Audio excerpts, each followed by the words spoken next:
Naam, asante. Kwa kweli tunapata neema hiyo tena kuweza kukutana na mtumishi wa Mungu, Mtume Msafiri Baraka, ambaye ni kiongozi wa huduma na ufufuo na uzima katika mji huu wa Butembo, na tulitamani kabisa kuweza kuzungumza naye kuhusu kazi ile ambayo anaendelea kuifanya hapa mjini. Hivi tayari tutaweza kumkaribisha. Karibu sana mtumishi wa Mungu. Asante, nami pia nashukuru. Basi jambo? Si jambo kabisa. Tulitamani kuweza kujua nini kinaendelea kunako huduma ufufuo na uzima katika mji wa Butembo. Kwa kweli katika huduma ya Merveille au Injili ya ufufuo na uzima kwa mataifa yote, wakati mwingine tunashukuru kuona mwaka unaisha na tena kumeandaliwa semina kubwa ya neno la Mungu ambayo tunaiandaa katika huduma ya Injili ya ufufuo na uzima. Tumeandaa kazi kubwa ambayo itausanya mji kwa ajili ya neno la Mungu. Naam, tulipenda tujue kwa nini ulisema sehemu ya pili katika kwenye mabango, kwenye mtandao tumeweza kukusoma, uliweza kusema sehemu ya pili. Unajua sehemu ya kwanza tulifanya mwaka uliopita pamoja na mtumishi wa Mungu Daniel Mugogo. Alafu sasa kwa mara tena nyingine, mara ya pili lazima aje ili aweke tena neno la pili. Ndio maana tumesema ukombozi wa familia na uzao sehemu ya pili. Kwa maana tumefanya sehemu ya kwanza, sasa tunafanya tena sehemu ya pili katika mafundisho ya ukombozi wa familia na uzao. Ukombozi wa familia. Nini ambacho unakilenga katika familia, mtumishi wa Mungu? Tunachokilenga, unapoangalia familia nyingi, ni mule ambapo adui anatamani kuvuruga, na ukiangalia familia ndio inaandaa viongozi wa kikanisa, familia ndio inaandaa viongozi wa serikali, familia ndio inaandaa madaktari, inaandaa watu kupitia ngazi zote. Na adui anapojua hicho, ndipo naona vita vingi anavipeleka moja kwa moja kwenye familia. Ndio maana tumezilenga familia, maana familia zikipona, inji itakuwa imepona. Familia zikipona, manake hata kanisa litakuwa limepona, kwa sababu wale ndio wanabeba ngazi zote ngazi zote katika maeneo mbalimbali ambazo watu wanatumika katika vitengo tofauti tofauti. Mtazamaji wangu, elewa ya kwamba kuna kitu ambacho inabidi kukifahamu vizuri. Familia manake ni baba, mama pamoja na watoto. Ni wale ambao watakuwa wamehitajika kwenye mkutano huu mkuu wa Injili, ama semina kubwa ambayo mtumishi wa Mungu ameweza kuiandaa. Lakini sasa tumemwona ni mtumishi Mugogo ambaye umeweza tena kumwalika. Itakuwa ni mara yake ya pili, sijue ama ya tatu. Kwa nini tu huyu mtumishi wa Mungu? Ni kama hakuna mtumishi mwingine ambaye anaweza kuhudumia watu katika mji wa Butembo. Unajua, katika kualika wahubiri tunaangalia huyu anaweza kafanya hili. Kwa maana Mungu anapokuwa ametuita kama watumishi, kuna yale naweza, kuna yale tunajua kwa sehemu, kama mtume Paulo alivyokuwa amesema. Yes. Kwa hiyo tunapoona, hata ukimwangalia mtumishi wa Mungu Daniel Mugogo, utaona kwamba kwa masuala ya kifamilia ameitwa kwa kufundisha familia. Na jinsi nimetoka kuongea kwamba familia ndio kisima cha mambo yote. Yes. Ndio kisima cha mambo yote. Kwa hiyo yeye ameitwa kwa ajili ya kufundisha au kufunza masomo za familia. Ndio maana tumemwalika kwa mara ya pili, kwa maana mara ya kwanza imekuja kuweka msingi, lakini sasa inabidi aje kwa mara ya pili. Maana hata pia katika methali au wahenga wanasema kamba ikipita mara mbili inaweza kuwa inakuwa imara.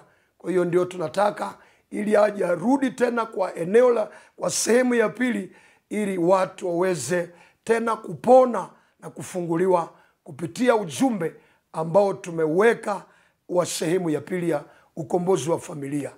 Mtume, Sijui labda niseme hivyo. Ungetamani tukufanye nini watu ambao wanakutazama na wale ambao wanakusikiliza? Ungalitamani wakufanye nini kuhusu kazi hili?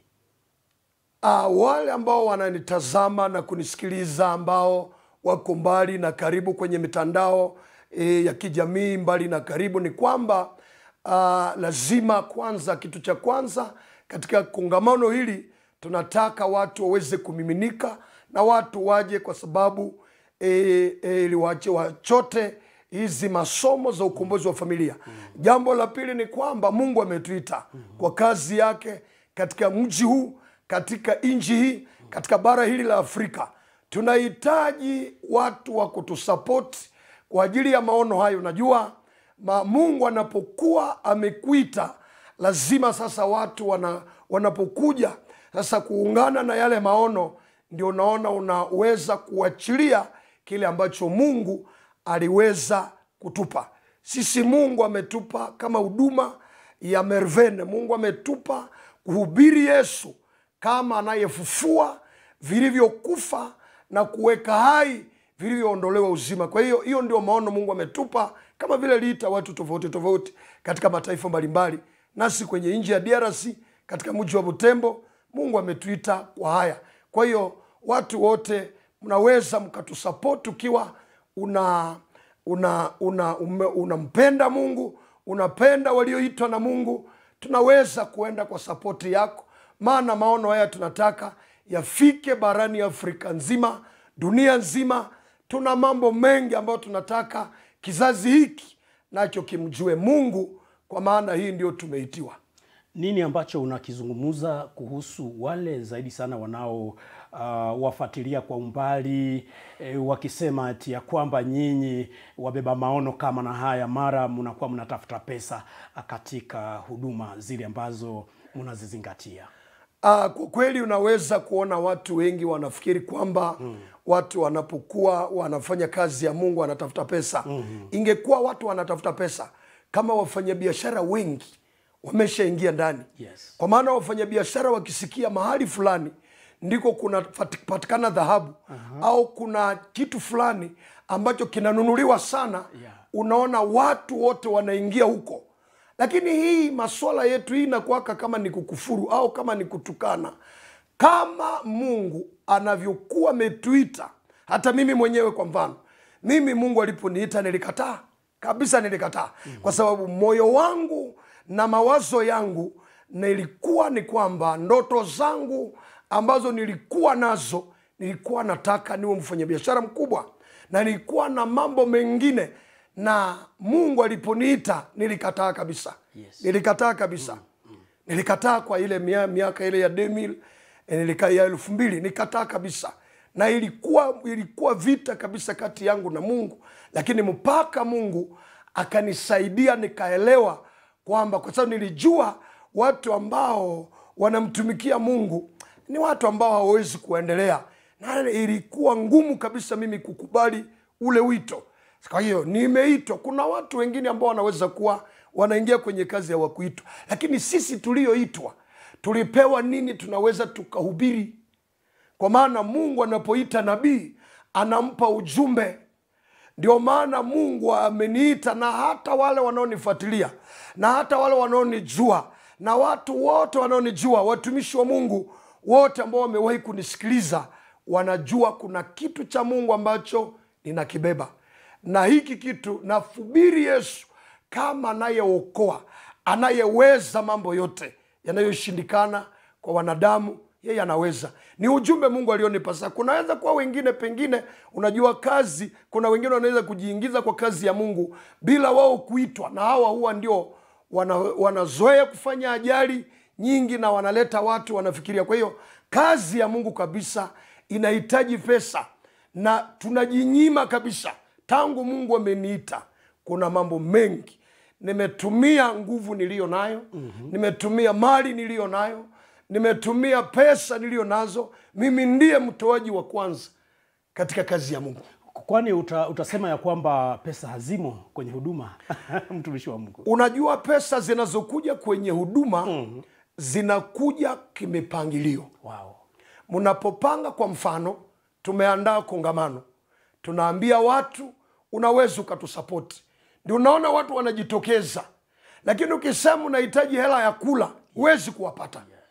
Lakini lazima upange mkutano, maana mikutano inalenga nafsi za watu. Ndio unaona Mungu anatuma wafadhili, Mungu anatuma watu watakao sapoti maono, wanasikia. Na unaona mtu anaachilia, kwa mfano umeona lile gari ambalo litakuwa linazunguka kwenye mji. Ni mtu mmoja amesikia kwamba tunaandaa kongamano, mwenyewe moyo wake anasikia, anasema hili gari mtalitumia kwa wiki nzima, likitangazia watu mkutano. Sasa mtu akiona nafikiri kwamba hizi ni hela. Hizi hela tungeziomba kama ni za kula, hatungezipata. Lakini kwa sababu zimekuja na zimeingia kwenye kazi ya Mungu. Naam, mtumishi wa Mungu, hapo tumeweza kuelewa na umekuwa wazi katika kuweza kujibu maswali yetu. Na hapo tukifikia mwisho ya mjadala huu ambao tunakuwa nao, mtumishi wa Mungu, kiongozi na mbeba maono wa Ufufuo na Uzima katika mji wa Butembo, ama Mervin katika mji wa Butembo, ilitakikana tujue ratiba namna itakavyotembea katika kuanjia mkutano.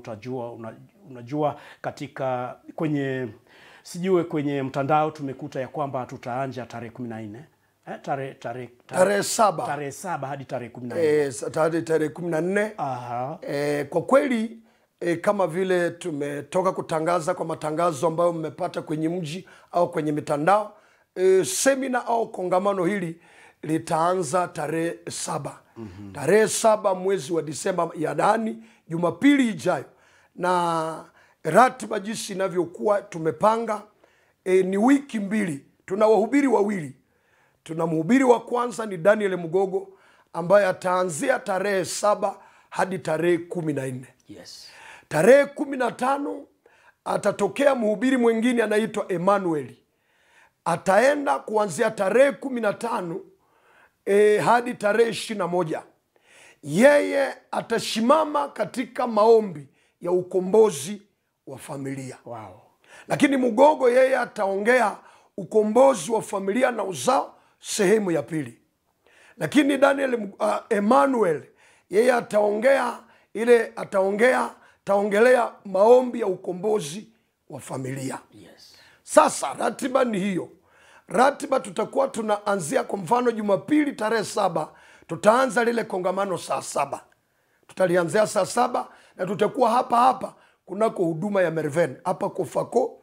Yani ukitoka kwenye roundabout ya Holiday unahesabu ni nyumba ya 3, unatupata pale na utapata bango zetu ziko pale zitakuelekeza.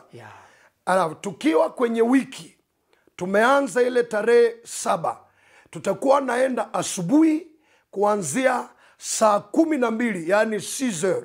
Tunamaliza saa 2:30, 8h30. Tunaenda sehemu za jioni, tunaanza saa 8:30, tunaenda saa 11. Ni vile tutakuwa katika ile wiki hadi tarehe 14 pamoja na mtumishi wa Mungu Daniel Mugogo. Naam, tunashukuru sana na tutaenda kabisa mwisho. Utakumbuka ya kwamba Emmanuel Mugogo huyu anakuwa vile mwimbaji wa nyimbo za Kiinjili.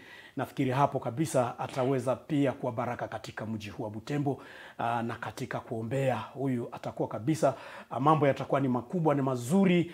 Muda ule kabisa tutaweza kuwa naye katika wiki mzima. Basi mtumishi wa Mungu, tunakushukuru sana na tunasema Mungu basi kushindie yote katika kazi hii kubwa ambayo unaendelea kuifuatilia. Hakika kabisa nami nashukuru, na tunaalika mji wote wa Butembo na wote wanaotufuatilia katika mbali na karibu, kwa maana kongamano hili hata walio mbali watalifuata kwenye mtandao. Tumeshanunua eneo kwenye satellite ambayo itatuwezesha ili wewe ukiwa dukani utafuatilia hizi semina. Ukiwa Bunia, ukiwa Kinshasa, ukiwa Amerika, ukiwa France, ukiwa China, ukiwa Uturuki, ukiwa popote ulimwenguni, watu watafata kongamano hili bila tatizo lolote kwa njia ya mtandao, kwa maana tumeboresha mitambo yetu ili watu waifate live katika nyumba zao na kwenye redio. Kwa hiyo itakuwa ni baraka kubwa sana. Mungu aweze kuwabariki. Tunawatakia ujio mwema katika semina yaani Jumapili tarehe 7. Karibuni sana. Amina. Amen.